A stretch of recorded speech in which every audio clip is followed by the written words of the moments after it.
welcome to Getting Drunk on Staging. It's called Getting Drunk on Staging because actually, when you really get involved with this new language and you really start embracing it and realizing how powerful it is and how influential it is and how effective it is, you do get a little drunk because, or a little giddy like I do, because I realize what I can do with it. I'm going to read you a quote from Robert McKee. I'm sure you all know who Robert McKee is. He wrote the book Story. He's a very influential speaker on screenplay writing. He said, and I quote, "If during the course of your story, the audience's collective mind starts to wander, or even worse, if they begin to argue with the plot, entertaining thoughts such as people don't do that, it doesn't make sense, etc., then simply put, your story doesn't work." Now, what he's talking about is when you lose the connection with the audience, when the audience disconnects, and all of you know what that's like because you do it. Sometimes you're watching something and you disconnect from the story. You're still watching, but you're not involved, you're not engaged in the story. Now, for all of us, and most of us are directors, but for directors, writers, and actors, this is really important, especially for the director, because it's the director's job, as you know, to keep the audience engaged from the first frame of your film to the very last frame. Keep them engaged every single second, somehow. And one of the most powerful tools that you have that can do that is the staging. Now, remember, we talked a couple of weeks ago about the staging being a language, its own language. It's a private language. It's a silent language. It's a non-verbal language. And one other thing about this language of staging is it's not a language that invites conversation or dialogue or a response. It's a language that communicates purely and directly to you, the viewer, and you absorb it, and that's it. And it works very, very cleanly and profoundly in that way. So staging is a way that we can keep an audience engaged. Now, I want to tell you a story. Many years ago, I was directing a play. It's an Australian play by the playwright David Williamson, who you may know about, terrific writer. And it was called The Coming of Stork. And it's basically about these 5 guys living in Australia who are focused on living the good life, drinking as much beer as they can, even passing out, getting laid as often as they can. That's their sort of life. That's their sort of goal. And Stork, the main character of this play, is called The Coming of Stork, is really struggling to come to the level of his buddies. He's not doing well. And then there's one scene in the play. It's a big scene. It's a big party scene with all these guys and their girlfriends and other friends and lots of beer and drinking. And I'm reading this scene as I'm directing. I said, this is a great scene between all these guys. It's very funny. This is a comedy. It's a very funny scene. There's a lot of funny stuff. But the character of Stork, who is in the scene, has about 2 lines, and that's it. Now, there's our main character in a big scene, and he's there, but he has very little to say. And at this point of the story, he's very despondent. He's sort of losing his courage. He's losing his self-esteem. He's losing his sense of self-worth and connection. So I've got all these people on stage, and I'm staging the scene between all the people who have dialogue, who are connecting, and keep wondering, what am I going to do with Stork, with this character who has nothing to do? He barely talks to anybody. So I tried a couple of things. I had him just sitting in a chair during the whole scene because he was so despondent, but that didn't work that well. I didn't like it because he just seemed to disappear into the chair, and that was it. I tried having him moving through the crowd, trying to connect with people, but he didn't, of course, have lines of dialogue to connect with them. That worked a little bit better. And Ray Fitzgerald, the actor who played Stork, a terrific actor, he and I were struggling, and he knew I was struggling, and I knew he was struggling. What are we going to do with Stork in this big scene? One moment, suddenly he walked into the scene, and he walked to the far edge or corner, really, of the set, where there was a corner in the wall. and he walked to the corner and he just looked into the corner and he leaned into the corner with his forehead into the corner of the room with his back to the audience. And in one hand is a beer, and that's it. And he just stood there leaning into the corner. And I looked at that and I went, wow, that's perfect. And that's what we did. The entire scene, while this big party is going on, Stork, our main character, is in one corner of the room, leaning into the corner, despondent, depressed, saying whatever lines he had to say from that corner. And suddenly the scene worked. It worked for me because I could really feel it when we had an audience. Everybody was watching Stork. Everybody was wondering what's happening to him. Not so much the people on the stage, but the audience. The audience was directly connected to our main character. And my feeling watching him, I had empathy for him. I was worried about him. And it's interesting, one choice of staging, one position on the stage that never changed, and suddenly it becomes a magnet for the attention of the audience. And it works not within the scene. I think this is the important part of it. It didn't work within, trying to weave it within the scene. It worked against the scene. It's like there were two scenes going on stage. One was the party and the other one was Stork. And it worked beautifully. And later I asked Ray, I said, once we decided, I said, yeah, we're going to do that. And I asked him where he came up with that idea. And he said, what idea? I said, to stand in the corner like that. Oh, I just went over there and I was tired. And I just leaned to the corner and wanted to drink. In other words, he just did it out of instinct. It wasn't a staging plan. But anyway, keeping the audience connected. That's our job. Keeping the audience engaged. That's our job all the way through. Keeping the audience emotionally engaged, not just intellectually, but emotionally engaged in every scene. Many years later, when I was directing a play, and I forget which play it was at this time, but as I was directing the play, I had this little epiphany. And the epiphany was really quite simple.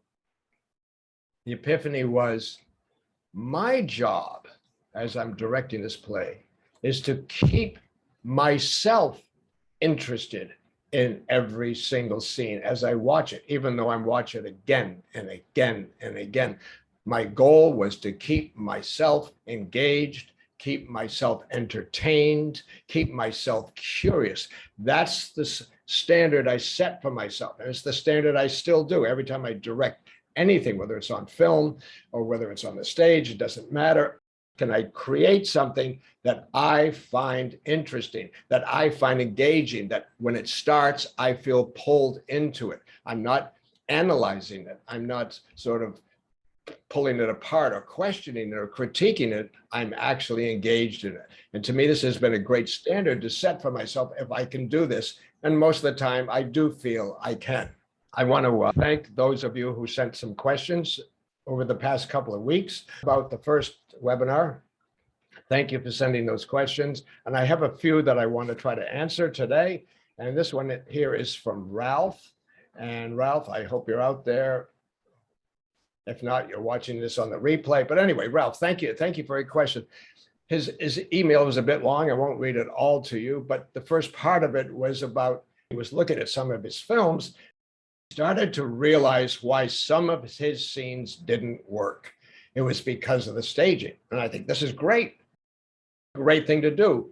A good way of sort of testing what you've learned and what you can do is to look at your own work. And Ralph had looked at his own work and said, that he realized they didn't work and he could see it was because of the staging. But then he says at the end of his email, he says here, so how do I learn staging? Whoa, big question. Thank you, Ralph. Great. It's a great question.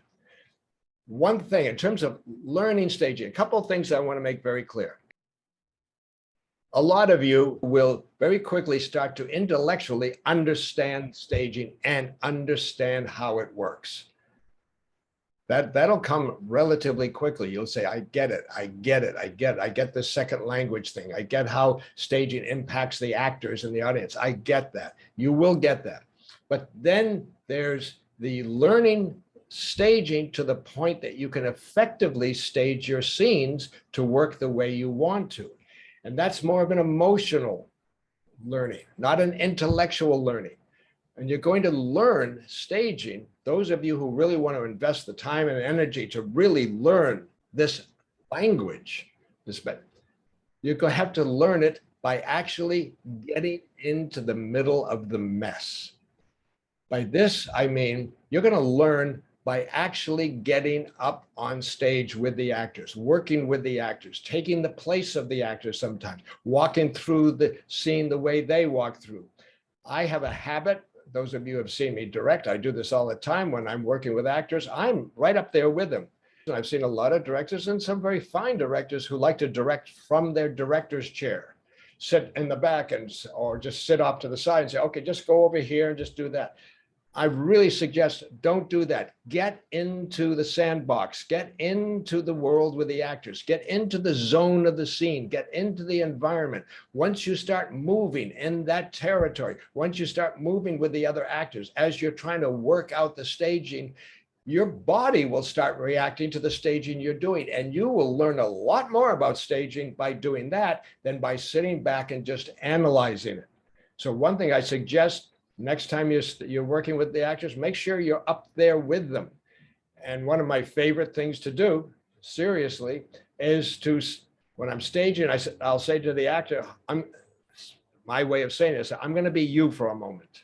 I'm going to be you. In other words, I'm going to be your character, and I will walk through the staging. I may even say the lines. I won't give a performance, but walk through the staging and make the moves so I can do two things. One, I can feel what it looks like. I can feel how it's impacting me. And I know the actor who I just replaced for a moment is watching, and he can see what I'm doing, or she can see what I'm doing. And she can also respond like an audience member will respond to that staging. So I still have them engaged. It's a powerful way to actually test the staging, see it's working, simultaneously communicating it to the actors. So I really suggest you do that. The other thing in terms of learning, Ralph, you have to remember something, is that staging is a new language. You know it's a language. We went through that 2 weeks ago. We'll talk more about that today. But you're learning a new language. And a new language takes time. It takes repetition. And it takes immersion. You have to immerse yourself into the process. So that's the best way to learn it. Now, this is what we'll be doing in the course in July and August, the Art and Alchemy course, giving you more techniques, more tricks, more ways of actually learning how to do this very effectively and efficiently. So I thank you for that question. So get out of the director's chair, get up there, immerse yourself into the world, and be in the event. In other words, you have to be a bit of an actor. Now that gets all over towards the interrogation process. I know that we're not going to talk about that today, but it's the same concept, the same idea. One other thing about staging that which I love, I'm sure you can tell how much I do love staging. It's one of my favorite things to do in directing is staging. But it wasn't until many years ago, that I realized one of the reasons I love it so much is because I'm dyslexic. Being dyslexic, to me, became an advantage. Being dyslexic gave me the ability immediately to be able to see possibilities and ways of staging 2 or 3 ways at simultaneously. I can see that. Simultaneously, I can see multiple camera angles. Simultaneously, I can watch a scene and be restaging it in my head at the same time and responding to it. Now, this is sort of the downside of dyslexia becoming the positive side, where everything keeps flipping around and changing. So I'm going to encourage you all to become a little dyslexic. Embrace dyslexia, because what you need to do is to develop within yourself, in terms of learning staging, the ability to literally watch a scene. We'll do this in the course too. It's very interesting. Watch a scene that's been finished and filmed and cut together. And while you're watching it, can you restage it? Can you restage it moment by moment by moment, restage it, and actually see in your mind the restaging? not the one you're watching, the restaging. This is a great exercise because you have to train your brain to think differently. Train your brain to think outside the box. Train your brain to flip it backwards, upside down, to go to the irrational, the illogical, like Stork putting his head in the corner. Train to think that way. What we're going to do right now is we're going to look at the interview scene that we looked at 2 weeks ago. This is the scene where the applicant comes to the boss's office, and there's an interview, and the applicant is applying for a job in the boss's very high-scale, upscale office. We're going to do this in a different way. We'll be looking at the scene exactly the way it was 2 weeks ago. You're going to be doing something very, very differently.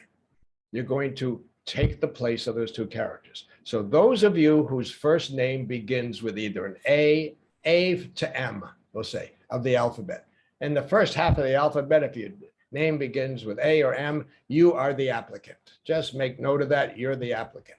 The rest of the group from N to Z, you're the boss. So what we're going to do is, as we move through the scene, I'm going to talk to you. I'm going to ask you how you're feeling. I'm going to ask you what you're thinking. I'm going to ask you what you want to say. Don't just sit back and sort of say, oh, I'll just watch this exercise. Be courageous enough to jump in and do it. In fact, the best way to do this exercise, if you're the applicant, get up, move in your house, walk up to, actually enter the environment of the office. Don't just sit there and say, oh, how do I feel when he does this? No, get up, make the moves. Make the move. Same thing for the boss. Start out in a chair because that's where he starts out. When he moves around the desk, make that move. Let your body make that. If you deny your body the opportunity to move through the staging, your body won't react to the staging. You can't react emotionally to the staging just intellectually. You have to really thrust your body into it. Okay, there it is. You all remember this. This is the boss's office. That's his desk with his chair behind it. 2 guest chairs in the corner. You remember that. And then the other corners near the window, the yellow bar is a window. Near there, those are 2 plants. Okay, so this is where we're starting. Now the boss is starting, as you remember, in the chair. So the boss, you're in your chair. You're waiting. You're going to, for this applicant to come in, you're going to review, interview 4 people today. They're on that piece of paper. That's that little piece of paper there, that right there, that's on your desk. That's what you're doing. Now, those of you who are playing the boss sitting there, here's a question. How do you feel? How do you feel right now? How do you feel emotionally? Are you comfortable? Do you feel strong? Do you feel powerful? Or are you feeling annoyed? What is going on with you? You're waiting. Are you annoyed because maybe this applicant is late? Maybe she's not, or he's not, but you're waiting. How do you feel? If you could move, where would you want to move to? Think about it. Where would you want to move to? Or you find just where you are. You may say, I am great right where I am. I'm in my favorite chair behind the desk. I'm waiting for this applicant. I love doing this. This is the writing I want you to do. What are you feeling? Write it down. What are you feeling right now? Now, for the rest of you, for the applicants, you can, when you come in, and I'm staging you right there, and now you're standing in the middle of the room. How do you feel? How do you really feel? You're standing in the middle room. Now, if you're doing it the way I suggested, you're actually up right now, and you're standing, and find a place where there's nothing nearby that you can hold on to. And you're staring right at that boss, and that boss is either looking right at you or maybe not looking at you, maybe looking at the piece of paper. But how do you feel? If you could move, where would you want to move to? Where would you want to move to? Think about it. What would make you feel better, more comfortable, more secure, more authentic, whatever? Where do you want to move? Now, here's a big question, and this is what I'll be asking of for each character as we go through. But I'll just do it with the applicant right now. To the applicant right now, what would you like to say to the boss right now? But you can't because it's way too dangerous. It's too dangerous. You probably mess up the interview. Too dangerous. You might even be fired. You work in this company now down in the mail room, but You may be fired, but what would you like to say? It's really important to know, not only for actors to know, but for the directors to know what does the character want to do? If the character wants to move, where does the character want to move? If the character wants to speak, what would the character want to say? So write it down. As the applicant, what would you like to say? Now, as the boss, same thing. You're sitting there and the applicant is in front of you. The scene has not started yet, but yet again, it has started because the applicant is there. What would you like to say to him or her? What would you like to say? But you can't. It would be ridiculous. It would be stupid. It would be foolhardy. It might even be dangerous. But what would you like to say when you see that person? Think about it. Write something down. Okay, now the scene starts. The conversation begins. For those of you who are writing on pads of paper, that's fine. For those of you who want to, you can put it in the chat. Write it in the chat if you feel more comfortable doing that. Okay, now the scene is going to start. The scene starts for a while. The boss is going to move. Now I'm going to show you the move, just to remind you of what this move is. The boss goes around the desk and sits at the front of the desk. That's the move. But let's go back to before the move, just before the move, because there has to be a reason for this move. There could be a reason, a logical reason. There could be just an emotional, intuitive reason. And I could say, I'm asking the boss, I said, you're about to move. Why? What do you want? You're going to move. It's okay. I mean, you can do this move, but what is compelling you to move? Write it down. Do you want to get closer to the applicant? Do you want to get out of the chair? Do you want to remove the barrier between the two of you? Do you want to look more sort of gracious and compassionate? What is your intention? What do you want? What the move, remember, staging is a language. That move is a language, and it's a language not only from the screen or the stage to the audience, it's a language from character to character. That move says something. What does the boss want it to say? Write that down. And now as the boss makes the move and this move, we're going to go back over this move a few times and it arrives there. Now to the applicant, what do you see? What does that move say to you? How have things changed now? Now what do you want to say to the boss? Now where do you want to move if you could move? Now what do you want to do? Now how are you feeling? Write it down. Scribble it down, even if it's just in quick phrases, scared, frightened, and whatever comes to you, write it down. The important thing is don't overthink this. If you start thinking too much, you'll start to try to be clever and create something that you think is good. Don't do that.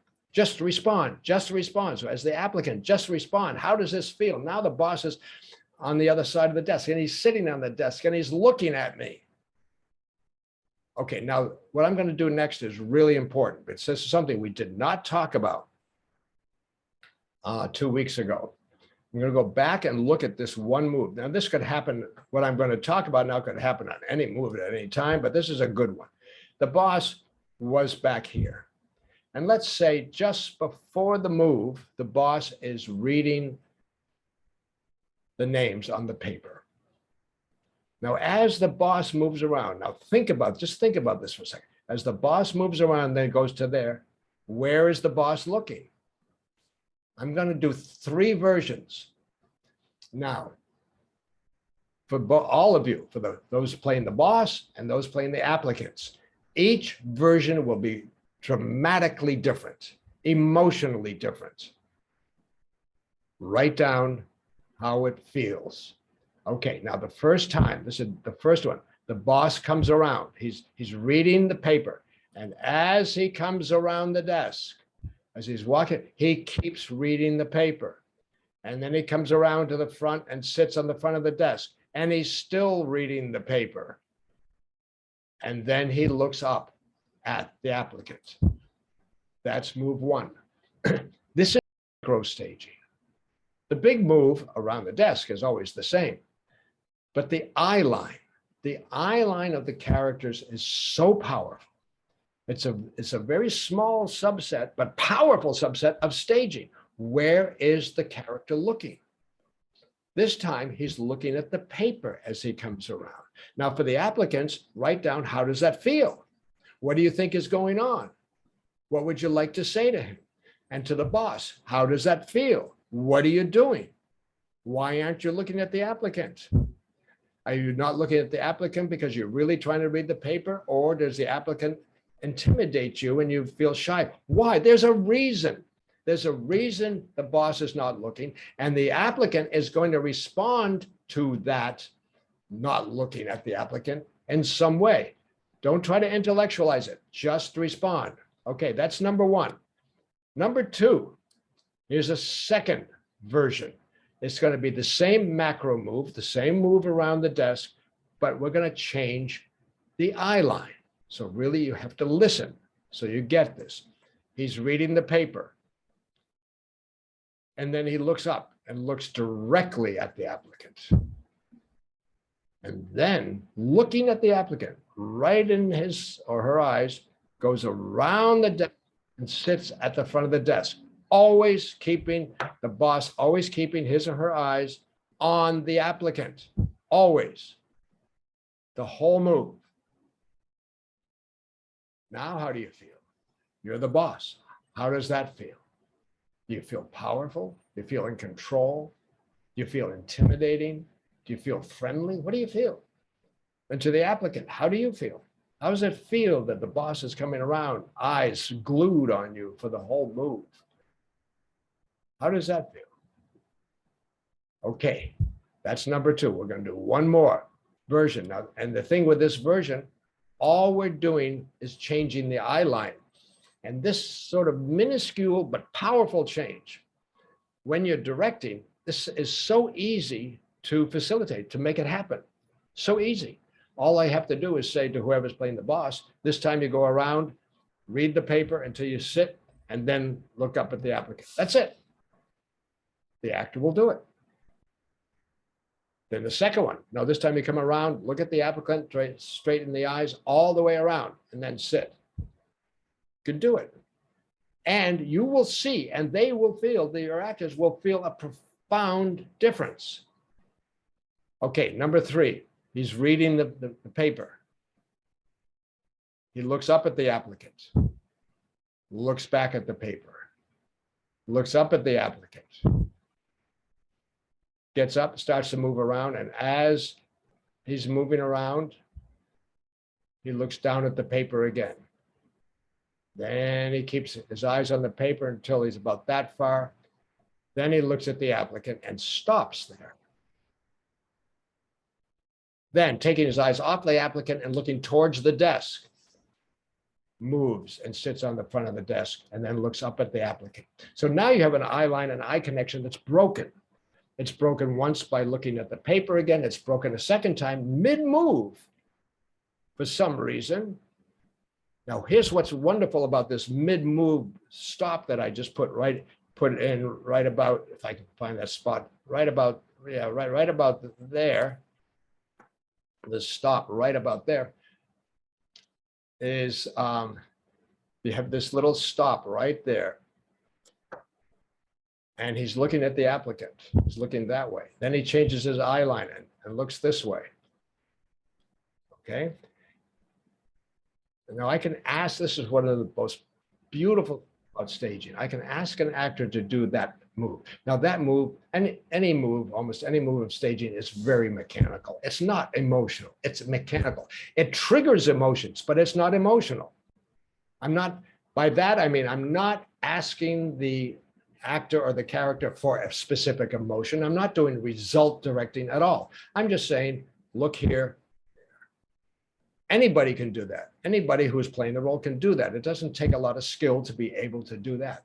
The beautiful thing about a moment like this is we, the audience, look at it and the applicant looks at it and we don't know what's going on in the boss's mind. So what do? We project something in there. We will fill that gap ourselves. The applicant will, and every member in the audience will fill that gap with something.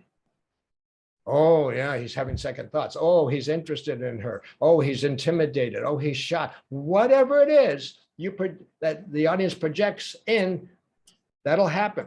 So a lot of staging is actually opening up the world for projection from the audience so they can project something in there that they believe is happening. We don't, as an audience member, we don't like a void. A void is something happened. There's no explanation for what happened. So we'll project something in. That's what's really powerful about that move. Okay, now the boss comes around to the front of the desk, and now there's more conversation.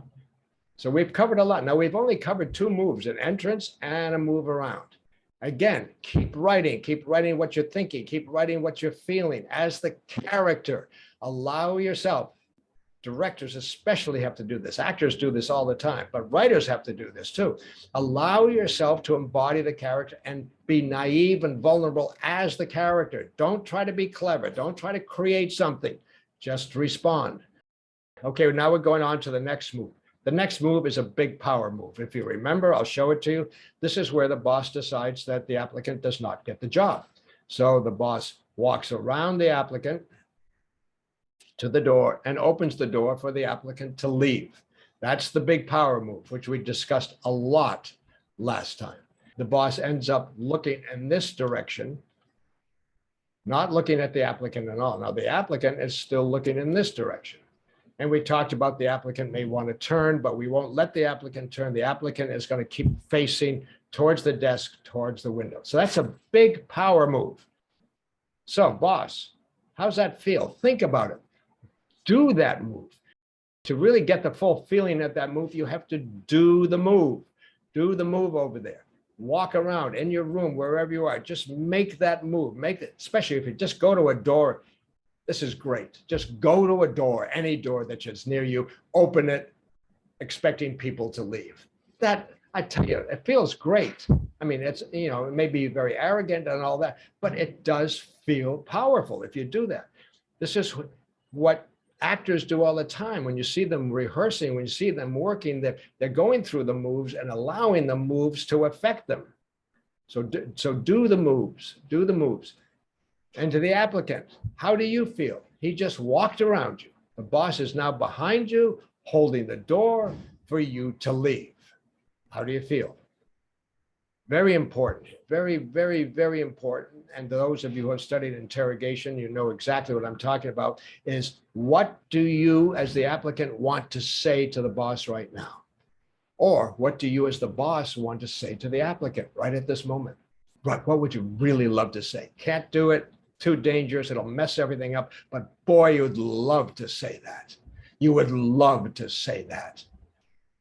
Think about it. Make that part of the inner monologue of the character. That is a part of the character. The desire to say, the desire to speak. We do this every single day of our lives, every day of our lives.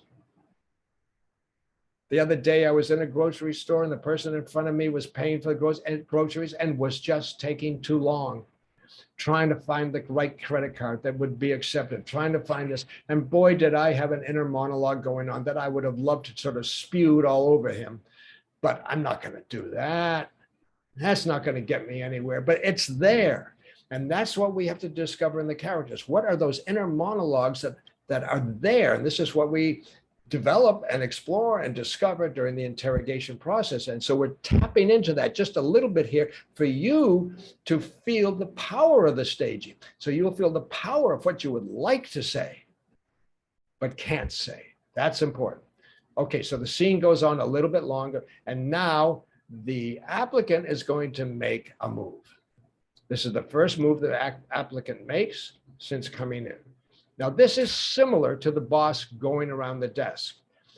So this, in a way, because here's the move that the applicant makes. The applicant goes to the window and looks out the window. Now I'm going to go back. Again, there's an impulse that comes before this move.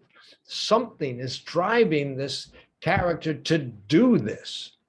The character is not doing it just because the director said, walk to the window. The character is doing it because he or she needs to or wants to for some reason. So what you need to do is if you can build that inner monologue up to the point where I got to move, I got to do something, so there's a reason to make this move. Okay, so the applicant makes the move, and then I would say to the applicant, now how do you feel? Now how do you feel? Now you're sitting there, you're looking out the window, and the boss is still looking this way, and I would say to the boss, how do you feel now? You're holding the door. The applicant not only didn't leave, the applicant went and walked on the other side of the room into your zone of the room, past your desk, is looking out your window. How do you feel? What do you want to say? Where would you like to move? Almost guaranteed the boss really wants to move now. I, as the director, going to say, you can't. You're going to stay there. I'm going to create obstacles for the boss. Can't move, can't move. Applicant, how do you feel? You're looking out the window. You have your back to the boss, which could be dangerous, emotionally dangerous. I don't think he's going to do anything violent, but who knows what's going to happen. How do you feel? How does the boss feel? How does the applicant feel? What do you really want to say to each other? Write it down, put it in the chat, put it in your journal, put it anywhere. The next time any of you directors are doing a scene, we're almost done here with this. I really suggest you do exactly what we're doing here now. If you're going to do a scene, and let's say you're going to shoot it in your home in the living room, rather than sitting there going, oh, I could have him go here, I could have her go there, rather than doing that, get up, walk it. I'll go over to here. Even get a friend, your wife, your husband, your lover, or somebody else, or a neighbor. Be the other person. All you need is a body. You can say, you stand over there, I'm going over here. You look at me, I'm going to turn here. Do it. Get into the shoes of the character. Then you can feel exactly how your staging is working and play both characters. Then with your friend or your neighbor, or whatever, swap and play the other character. Walk through it. It's not about performance. It's all about staging. It's all about the movement. Okay. So now we're getting near the end of the scene. How does the boss feel? Oh yeah, the boss, what do you want to say? Where do you want to move? And where, if you could move, where do you want to move to? You probably don't want to stay where you are, but the director says, stay there. So it's probably feeling pretty awful. So how are you feeling? How is the applicant feeling? The applicant feeling strong, feeling scared, boss feeling furious, feeling angry, feeling intrigued, curious. What is it? What is really going on? The last move that the applicant makes, the applicant moves from the window and goes and sits in the boss's chair, facing the boss. How does that feel? How does that move feel? What was the impulse to do that? And how does it feel when you thought of the idea? And how does it feel when you actually execute it? And now you are sitting in his chair, looking at the piece of paper in front of you and looking across the desk at him still at the door. Now that I could ask the boss, how do you feel when the applicant makes that move? What do you want to say? What do you want to do? I'm sure you want to move. Write it down. But now I'm going to let you move. I'm going to let you move right to there. And when you get there, at that point, the applicant picks up the piece of paper and rips it up. Now, this is actually the end of the scene. Rips up the piece of paper. It's the end of the scene, but how does the boss feel now? You stop there. What stops you? What stops you? What stops you from leaping over the desk and throttling this applicant? What stops you? How do you feel? What do you want to say? What do you want to say? If you could say anything. And the same thing to the applicant. How do you feel now? You just took over the boss's territory. You ripped up his piece of paper. You're sitting in his chair. How do you feel? Are you excited? Are you scared? Remember, it's not just one feeling. We deal at moments like this with a multitude of feelings. A multitude of feelings. Okay, so this is the exercise. It's a simple exercise, but it's an exercise that you can execute at any time. You can execute it sort of like we're doing here now, even with a floor plan, as you're trying to figure out. You've got a set that you're not anywhere near the set. You're in a hotel room, but the set is on an airplane hangar or whatever. And you're moving characters around. You're moving around on a floor plan. Same thing. Project yourself inside the character. Project yourself inside the character. This is how you can learn staging. You may be surprised by the feelings you're having at certain times when another character makes a move, or when the character you're playing, makes a move. Okay. Now, one last thing I want to ask the boss is, are you going to hire this applicant or not? And one other thing I want to ask the applicant, do you think you'll get the job or not? What do you think? What do you think is going to happen next? The scene stops. What do you think happens next? What do you want to have happen next? What do you want to say to the boss? And do you have any regrets, any resentments? What's going on? What is going on inside you? I have another question that came in. This is a question from Sarah. She said something very interesting. She said, this is all very fascinating. She was talking about the webinar 2 weeks ago. And Sarah, I hope you're here today too. It's all very fascinating, but I have a question. What do you do if an actor refuses to do the staging you want, and the actor just wants to do their own staging, to go where they feel like going? This is a great question, Sarah. And there are many times you will run into this. It may seem like a problem. It's not a problem. It's a challenge, but it's not a problem. First of all, an actor saying, no, I don't feel like I want to do that. I feel like I want to do this or that. Your first task, which is tricky, is to sort of try to understand what's going on with this actor. Is this actor just being difficult because he or she wants to be, or is too lazy, or doesn't want to be directed, which has happened, things like that? Or does the actor maybe have a really good idea, an instinct, a feeling that may be very valuable? This is what you have to try to ascertain as best as you can right away, or sort of get a sense of it. What you don't want to do is get into an argument. What you don't want to do is get into a debate.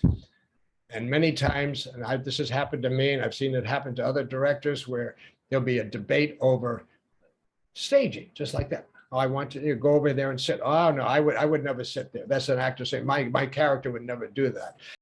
And then you get into an argument. Then you get into a debate, and then you get into a discussion. And it's really interesting because by the time that whole discussion ends, you could have shot the scene a couple of more times in different variations. Try to stay out of an argument. Now, I've written 2 books. One is called Directing Feature Films, and the other one is called Film Director's Bag of Tricks. And these books are filled with situations like these and shows you how to avoid these problems or how to handle these problems and how to get out of it so you don't come into a conflict. The main thing you want to do is not get into a conflict between you and the actor, because that's not going to go anywhere, because basically, if it's a conflict or an argument, somebody has to win. Somebody has to win, which means somebody has to lose, which is all going to be very, very unfortunate. Now, I'll tell you a story, situation I ran into. This is many years ago when I was directing sitcoms, and I was directing things like Facts of Life and Family Ties and things like that. And I was doing an episode of Family Ties. And if you remember Family Ties, that's with Michael J. Fox. By the way, working with Michael J. Fox was fantastic. One thing is because my background in theater, and so was his, and he loved staging. He loved staging. He gets so excited with the staging. It was thrilling. This episode I'm directing is an episode, the time of year that is not really ideal to be directing a sitcom or anything. The week just before Christmas. I have the episode the week just before Christmas where all the actors' minds is on Christmas and Christmas shopping. And what they do is they go shopping, Christmas shopping during lunch, and come back with all these packages and everything. Their mind is so far away from the work we're doing, and you want to keep them focused. So this one episode, I'm rehearsing all morning. We go to lunch, and all the actors go to lunch. And Meredith Baxter Birney, who plays the mother, she comes back with packages. The others did too, but she came back with a lot of packages and her takeout lunch. And she put the packages down near the set and she walked, and we're supposed to start rehearsing like immediately. And she walked into the kitchen of the set. And she sits down at the table in the kitchen, the set, and spreads out her lunch because now she's going to eat lunch while we should be rehearsing. So she'd never had lunch during lunch. And she made an announcement sort of to me and to everybody else. She said, I'll just do the whole scene from right here. Now I have this whole scene planned out. I know the staging I want. This whole scene is a scene that takes place in the kitchen. The entire family is there. The father, Michael J. Fox, plays Alex, and the sister. The whole family is there, but the family, the others are at that table, and the mother, Meredith Baxter Birney, is bringing them food that she has prepared. That's the way it's written in the script. And she says, no, I'll just do the whole scene right from here. Okay, and this is, you'll run into this many times. Okay, okay, start rehearsing. They actually take over and they tell you even when to start. And I knew I had a big problem. First of all, the scene wasn't going to work that way at all. And I had an actor who just wanted to eat her lunch. And if I kept her from eating her lunch, things were not going to get better. So I said, fine. So I started staging the scene, but I flipped it totally. I had the other three actors bringing over the food. I got them all engaged with bringing over the food and going through the food and setting up the plates and bringing the water and the silverware, while Meredith stayed at the table, while the mother stayed at the table and we did the whole scene. In other words, I did it backwards. I did it upside down, actually acquiescing to her request. And at the end of the scene, she said to me very clearly, well, that doesn't really work, does it? I said, no, it doesn't work at all. And then by that time, she was done with her lunch, and we got up and we actually started rehearsing and flipped it back the other way. So that you'll run into these, a big part of directing.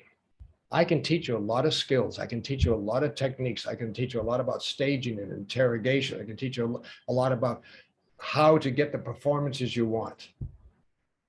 But that's only part of directing. About half. Half of directing is psychology. How you deal with other people.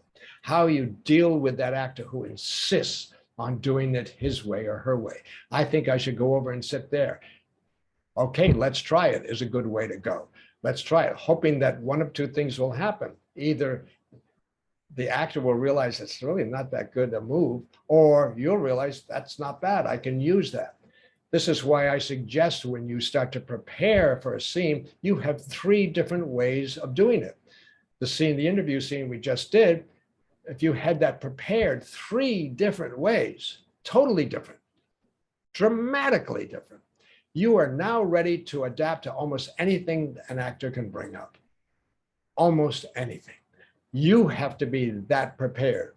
And so you have to be able to shift to another approach, another design, another idea, or do what I did on Family Ties. I'm going to go totally in her direction. And actually, when I was doing that, I remember I said, let me see if I can make this work. I'll try to make this work. I'll try to make it work that she's there and they're serving her. I did. And the actors, bless their hearts, I think they knew what I was doing, but they tried to make it work as best as they can. And we all realized it didn't work. Now, since it doesn't work, then it's no longer a discussion. You have to learn this. So read the Bag of Tricks. Bag of Tricks will give you so many clues on how to get what you want from actors when they are resistant, when they're running into obstacles, when they're afraid, etc., all of that. Okay, so that's the Family Ties. Now, this is why in a lot of the films that I consult on, we do workshopping, which we brought up last time. Workshopping, which you know, is rehearsing every single scene in the film, not with the actors who are going to be in it, but with actors who we've brought in just for the workshopping. And trying out, trial and error, trying out every different configuration we can imagine so that we're secure, so that by the time I've left that consultation process with the director has 2 or 3 versions already of how he could do that scene. So if the location changes or the actor has an idea, he's ready for almost anything. That's why workshopping in the preparation process, not in pre-production, in the preparation process is so important. And we'll be doing that in the course in July and August. I'll be demonstrating more of how that works. And you'll actually, for those of you who are taking it, and I want to thank those who have signed up already, but those of you who are taking it, you'll get to experience the workshopping process and how that can work for you and how you can use that process to explore staging and actually learn more and more about staging. The art and alchemy of staging. The art of staging is a lot of what we're talking about now. It's the nuts and bolts and how it works, the second language and all that. The alchemy of staging is how it affects everybody. It affects the actors, it affects the characters, it affects the audience, it'll affect you, the director, it'll affect, it's really interesting. When you're working on the set, you'll see how it even affects the crew. Other people, they respond to the staging. They hear that language. They see that language. They're responding. That's the alchemy, how it changes what's going on in the room and how one little change, I'm going back to the interview scene again for a moment, to the eye lines. Remember we talked about the eye lines as the boss makes. One little change like that can change everything. Everybody can feel it. It's so powerful. So it is like being in a laboratory with all these chemicals and doing all these experiments. And if I put another drop of this in, what happens? It changes it. Art and alchemy of staging. This is just the some more information. You can take screenshots of this if you want. Here are the dates. It takes place on 6 Saturdays, starting July 9th through August 13th. The price is $497, but not for you. For any of you who have taken this webinar or you've been part of the webinar 2 weeks ago and you're watching this replay, you get this price here, $347, a 30% discount. $347 for a six-week webinar. That's pretty fantastic. I have another story to tell you. You know, the interesting thing about staging, and one way to really learn staging, is to realize that staging happens all the time in my life, in your life, and everybody's life. We are always staging ourselves. We watch other people, we can realize how they are staging themselves, usually unconsciously, by instinct, by intuition. You walk into a friend's apartment and you realize, this is another definition of staging, how the apartment is even set up, where the furniture is, all that. That's staging. That's a part of staging. That's that person saying, this is me, this is my apartment, this is the world I like to live in. That says a lot about the person. If you go to a party there and you watch people moving around, they're staging each other, themselves. They are actually changing the dynamic of the room. And so that language of staging is going on all the time. Watch it. Be aware of it. Be aware of body language. You're riding on the subway or a bus. Look at the other people. Look at the body language. What is that saying to you? Look how they move around the room or move across the street. That's saying something. It's always saying something. There are some people who want to be seen. You can feel it. They're like the little peacocks. There are other people who are trying to hide. That's staging. So my next story for you is about staging in real life. This is a true story. Many years ago, when I was directing my first feature film, which is called Going Under, and it was for Warner Brothers. Now, the way Warner Brothers works is really interesting. At the top, this is back in the early 90s, at the top of the hierarchy of the pyramid, there's Bob Daly. He's the boss. He's the main guy. Under him, 3 executives, right under him. Under them, there are 12 more. There are 12 more executives under them, which I call the 12 disciples. So you have the head, the Trinity, and the 12 disciples. In the Trinity, there was a man, Mark Canton. He was one of the Trinity, Mark Canton. And we're working at Warner Brothers, and now we do not have the green light yet. We do not have a full green light to finance this film, even though we're on the lot. I have offices on the lot. I've hired a lot of people. We have cinematographer working for us. We have production designers working for us. We have 3 producers working. We have a lot of people working. And we've spent at this point well over $1 million on this film, but we don't have the green light to actually go and complete it, to finish it. The green light, getting the green light means one of these 3 of the Trinity have to say, yes, we're going to make this film. The disciples below them, the 12 of them, 2 of those disciples are strong advocates of this particular film that I'm going to direct. So they're the ones that are really fighting for us to try to convince Mark Canton.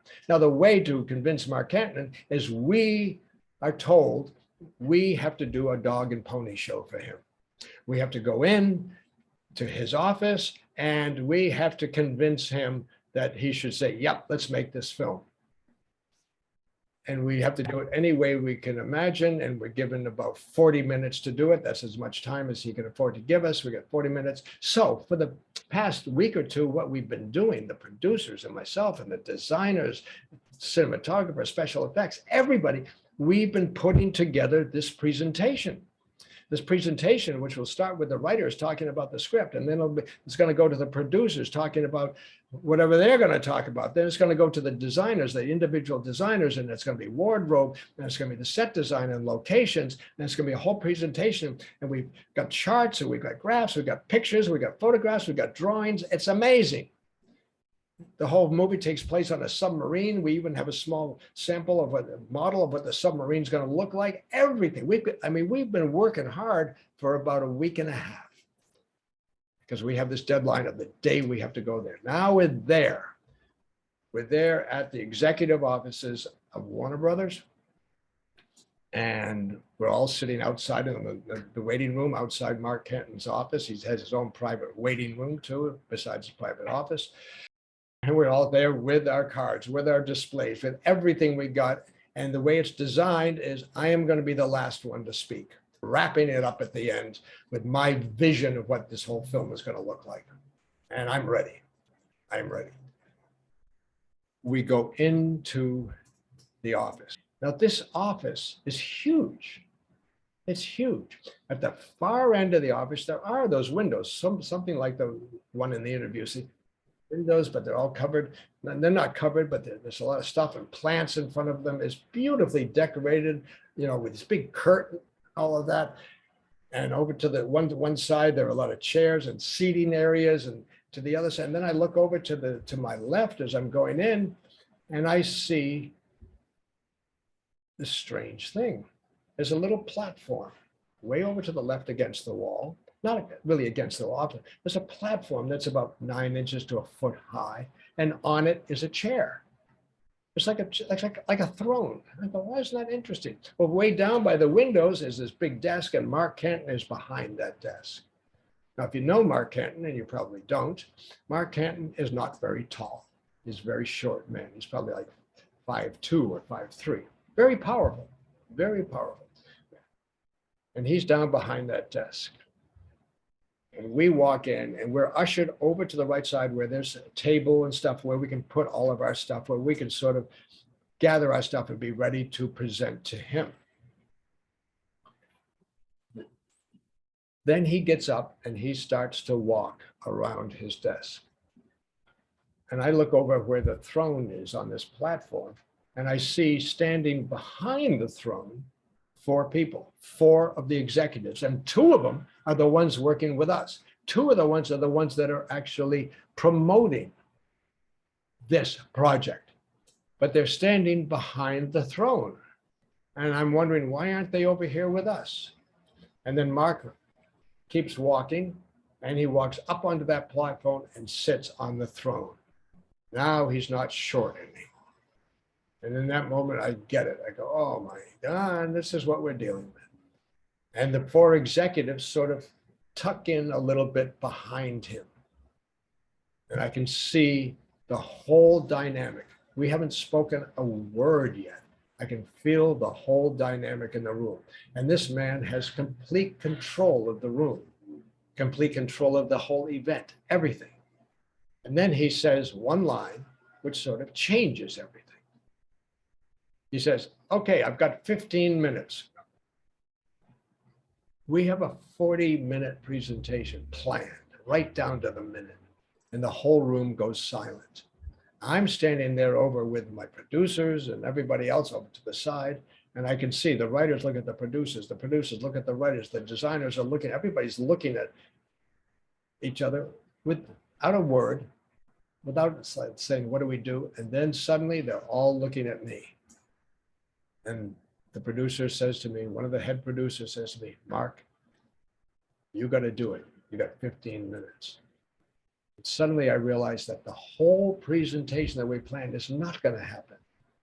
But I have to go up there and convince this man, the first time I've ever had to do anything like this in my life, convince him to spend millions of dollars to make this movie.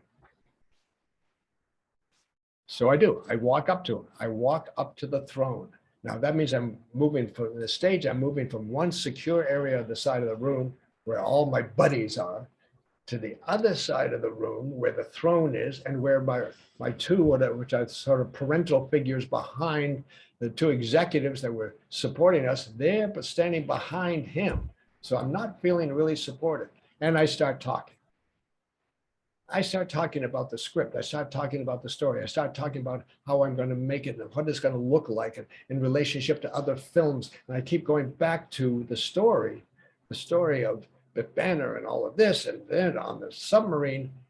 And something interesting happens. I'm looking at this man sitting there very proudly on his throne, listening, looking at me.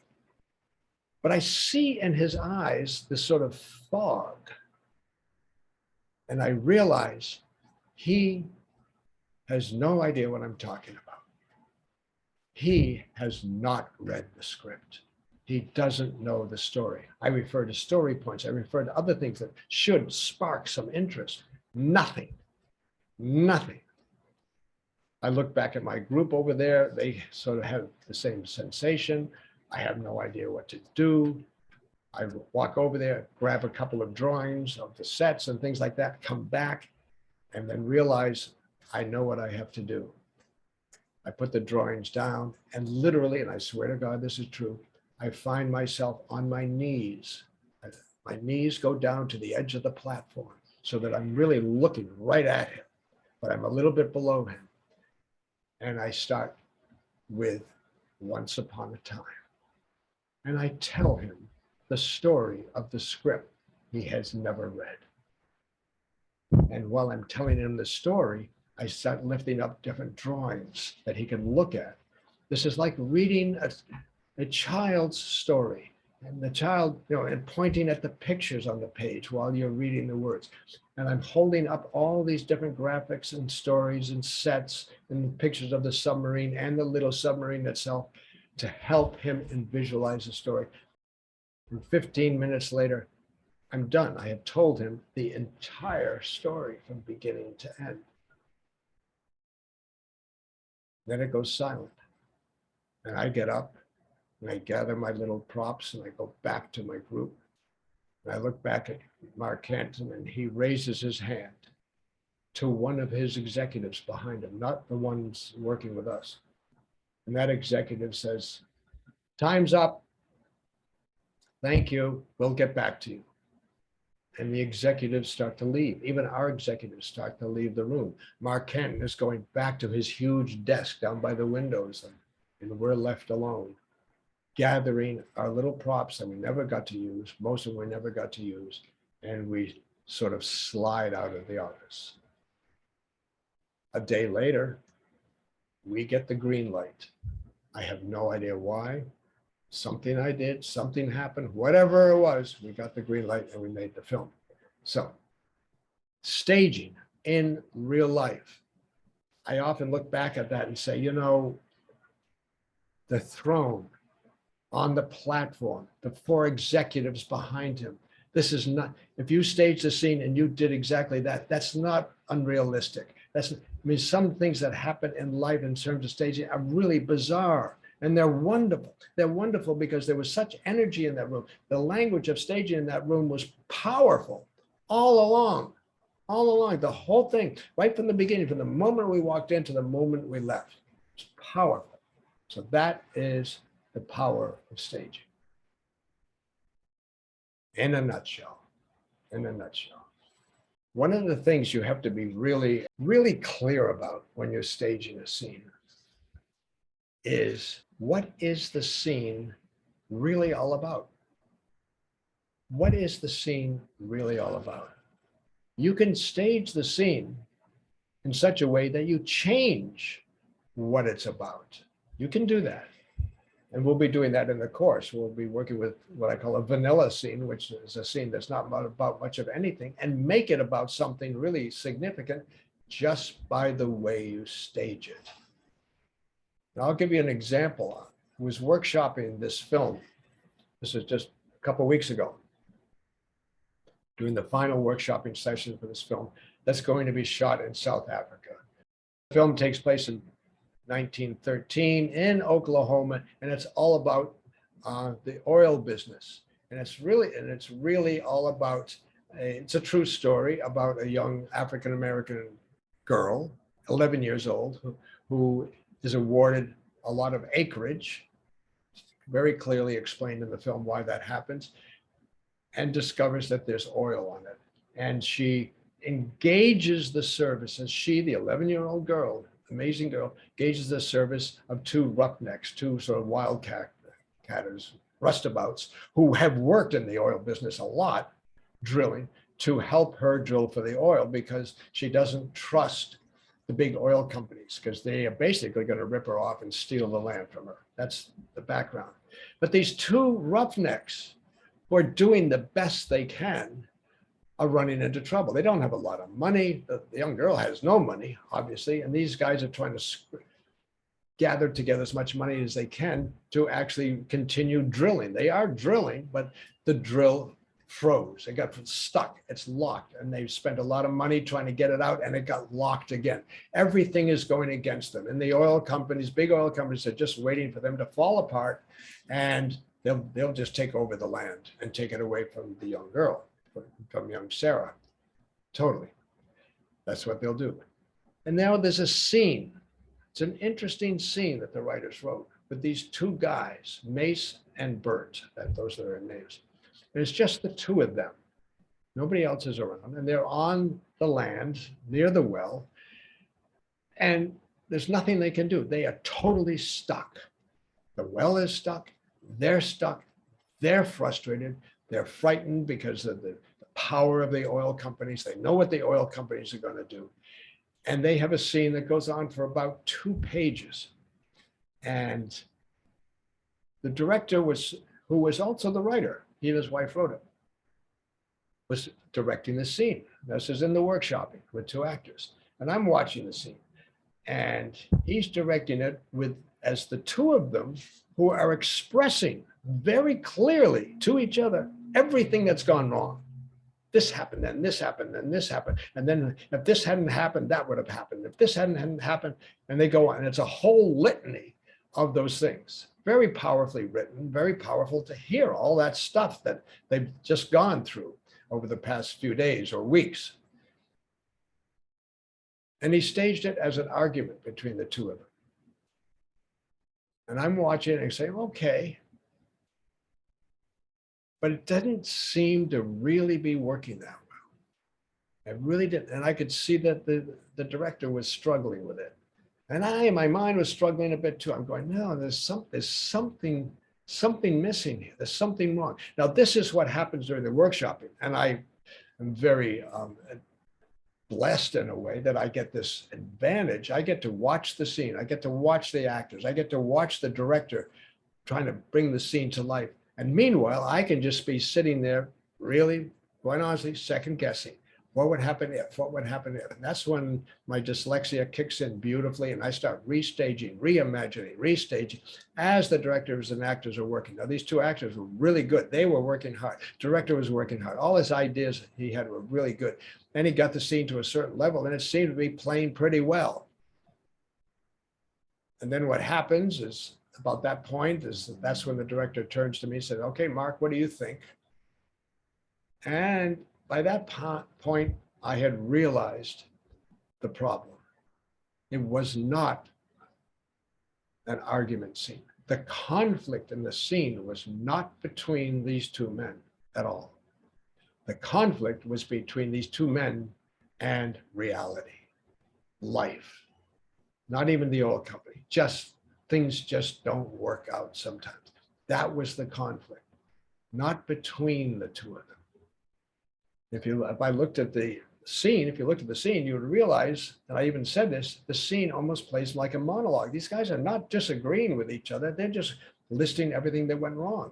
So I said, rather than them up and moving and yelling at each other and blaming each other, seemingly to blame each other, even though it's not written that way, what would happen if they're sitting side by side, sharing a beer, and just saying the lines? Just say the lines. No argument. Could be a lot of anger in there, could be a lot of disappointment, sure, but no argument. And the first time we tried it that way, suddenly it changed. And it's back to what I was talking to you about before. Suddenly the whole room changed. The room, there was a lot of us in the room. There's a lot of other actors and people there while we're workshopping. Suddenly the room changed because suddenly you could feel a new scene. And I could see it in the actors. And suddenly the actors relaxed into something that felt authentic to them. And it wasn't a scene about an argument. And then I made one other change. I said, this time, take as long as you like between each line and keep sharing the beer. Just keep sharing. They had one beer that they were sharing. So they did the scene again, and it slowed down, way down. Long pauses, sips of beer, and another line. And suddenly it became a very sad scene. And suddenly I felt, as Bert is one of the main characters in this movie, I felt the empathy for these two guys. I felt sorry for these two guys. I could feel the pain that they were feeling, the disappointment that they were feeling, the frustration, because they seemed to, at this point, be totally defeated. And that's really what the scene was about. It was not about an argument. It was about two men commiserating with they almost say this, like it's happened again. How many times has this happened to us? We get that close and it falls apart. We get that close and someone else takes over. That's what the scene was about. So it's getting back to what is the scene about? And what I love about the staging and the workshopping is through the staging and workshopping, we can experiment, trial and error with, how about if the scene is about this? Let's try it that way.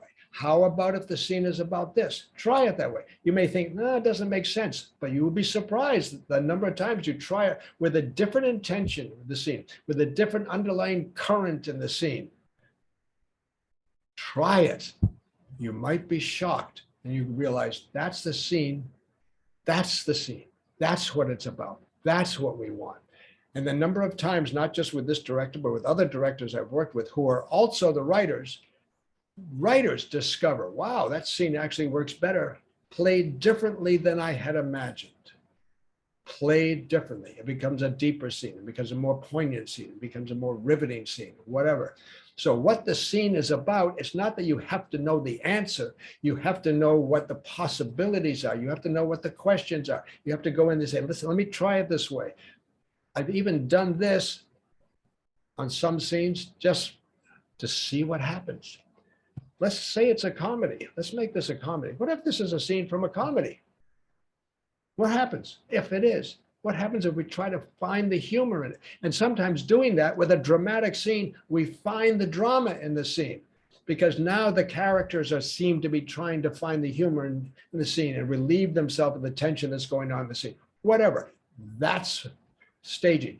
That's workshopping. That's the trial and error process that you must go through.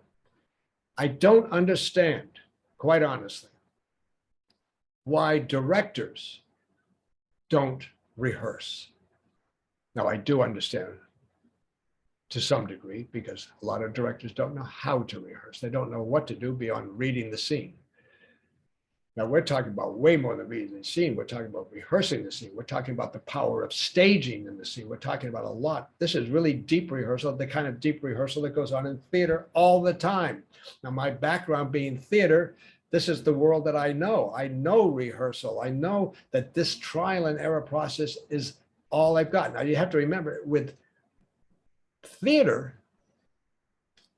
which is different than film, obviously, rehearsal is everything, but also staging is the most powerful tool going on during every performance. Staging, because there are no cameras, there is no editing, there is no cutting, there's nothing like that. There is that performance that's going on now, which will not be quite the same as the one that was last night. Close, but not quite the same. But the staging is the thing that keeps it solid, keeps it going in the direction. Staging is that important in theater. This is why I highly recommend, getting back to Ralph's question about how can you learn staging, direct a play. Don't try to direct a big play like Les Miserables or something like that. Find a nice short play, one-act play. Direct a play. Because directing a play, when you realize all I've got is staging, I've got the stage, I've got an audience out there, and I've got these people on the stage. The only tool I have now is staging, or one of the major tools I have. You have some others, of course, lighting and sound and all that. But if you want to develop your skills in staging, direct a play. Or if you don't even want to put on a whole play, get a couple of actors, 2 or 3 or 4 actors, bring them over to your home and start directing them and experiment with the staging. That is the way to learn. Now, we'll be doing a lot of this in the Art and Alchemy course, which we've talked about. I hope a lot of you are going to join me. We have a bunch of people who have already signed up. And by the way, the Art and Alchemy, that discount is up until June 11th. So that gives you a couple of weeks or so to keep the discount. After that, it goes back up to $497. So I highly encourage you, get in there, do it now. Now I'm going to look at the view since I have a minute just to see all my friends who are out there. Oh, look at all of you. Tom Omer, who's in this, was one of the actors in the story I just told about the oil business. Good to see you, Tom. Nice to see you. Great seeing you too, Mark. All my friends out there. So if there's any burning question anybody has now, because I have a couple of minutes, I will answer a question or two. When you're workshopping your staging and you have so many versions of a scene, and then you finally decide which version you want to use, do you make a note in the margin on the script? Is it very simplified, or do you make detailed notes in another space? So your question is, where do the notes go and all of that, right? Yeah, because I do theater a lot and I haven't directed film yet, but I'm very curious how you make your notes. Okay. As we're working, the director-writer does make notes in his script, but it's interesting because I've seen all his notes. His notes are actually rewrites. He's watching the workshopping and he's making notes on the rewrites. So that doesn't really answer your question. The entire process of workshopping is recorded on camera. I have a camera there, which I am controlling. And from the first reading of the scene to the moment when we're sort of done with that scene, which could be anywhere up to an hour or longer, is recorded on camera. So that becomes a major recording. And during that time, we're all talking. The actors are talking, I'm talking, the directors, and the director, in this case, Cyrus, will talk, and he will purposely say things. He says, okay, yeah, I really want to use this moment. In other words, he's making notes to himself on the video. So that video becomes the major place where all the information is stored, and that video goes to the director only. I don't keep it. Nobody else keeps it. He has it, and he watches that religiously. watch that and study that. So I hope that answered your question. Yeah, very well. Thank you. Thanks so much. It's You're very, very informative. You're very, very welcome. Okay. Any other questions? You can wave hands or. Ragnhild, how are you? How nice to see you. You too. Do you ever use staging when you're still in the writing process? Absolutely. Absolutely. Now, if you're asking me, Ragnhild, which, by the way, Ragnhild is writing this great book story. We'll get back to that some other day. As I'm writing Ragnhild, because of my passion for staging and my history of directing so many plays and all that, and so much, staging is always sort of operating within me. And sometimes as I'm writing, I will write down the staging. I will write down specifically what I want that person to be doing. So I'm staging the scene as I'm writing it. And sometimes, so I'm really glad you asked this question. Sometimes if I get stuck on a scene, I'm writing a scene, let's say it's between a husband and a wife, and I sort of know what I want the scene to accomplish in a way, but I'm sort of stuck. If I start staging it, it helps me. Or if I change the location, okay, wait a minute, I'm going to put this scene in the garage. Maybe if they meet in the garage and he's just come home from work, well, now I just changed the scene. In the staging of changes, and sometimes the changing of the staging as I'm writing the scene will help ignite the scene and bring out a better scene. Right. So that's my long answer to your question. Yeah. Okay. Thank you. You're very welcome. It's good seeing you. Okay. Any others? Yes, Don Durrell. Yeah. Yep. Go ahead. Oh, okay. Hi, Mark. Thanks very much. And Oh. I really like your seed for creating staging, which is also, as you know, an activity. Human behavior starts from a feeling, and Yeah. you can create so much with that. My question is, staging versus budget. Now you're in the room. You've done your rehearsals. You've got maybe 3 versions. Do you have to, because of limitations of budget, have to consider like, well, my A-list budget is the one that I can just do this incredible staging, that is so creative, and that's my ideal world.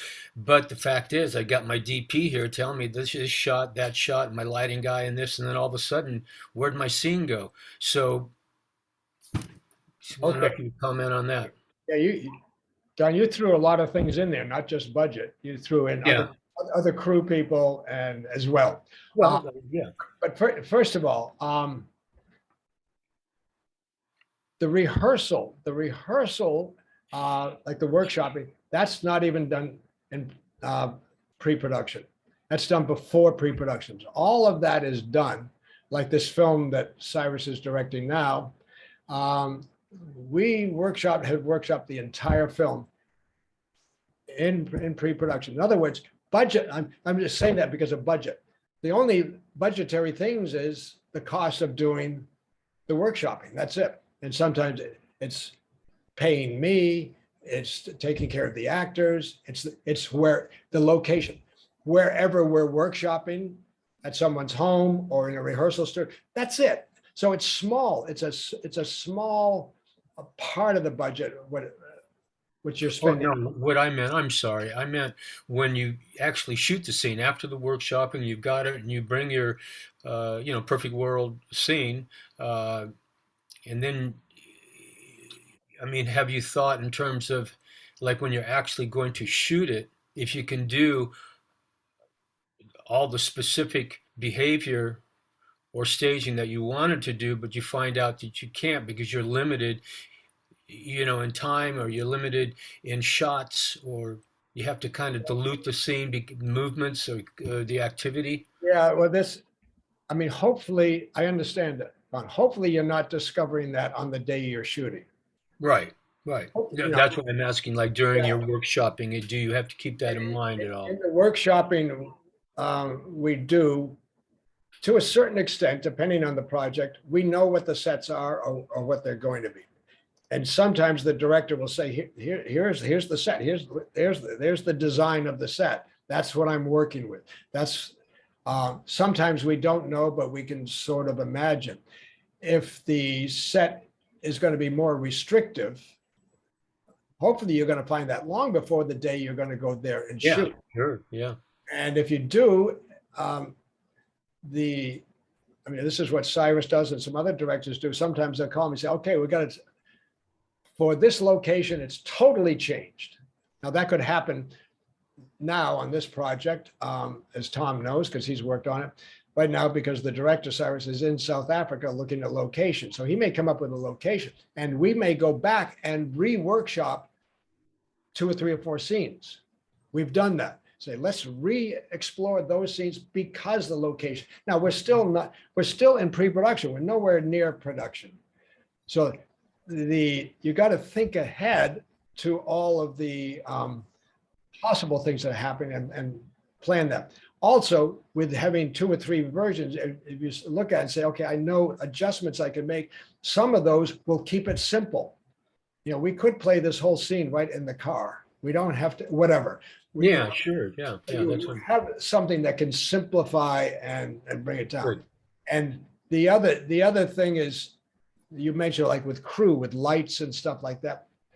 Ideally, by that point, the cinematographer knows the scene. In fact, I know that what Cyrus does, he mentioned this, he will show the video. This is getting back to Amina's question, the video of the workshopping to the cinematographer.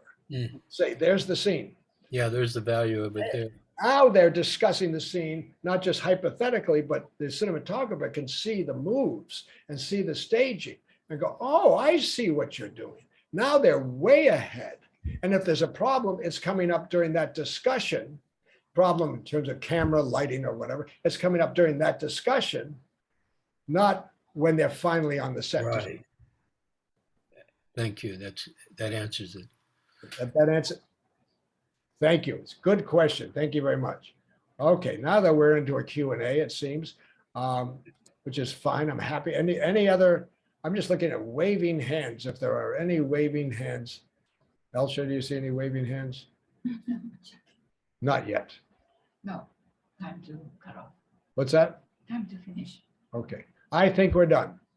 So other questions you can send me. Thank you all for being there. Thank you for being the loyal followers and getting through last week and then this week. Good to see you, Tom. And we will stay in touch. Thank you.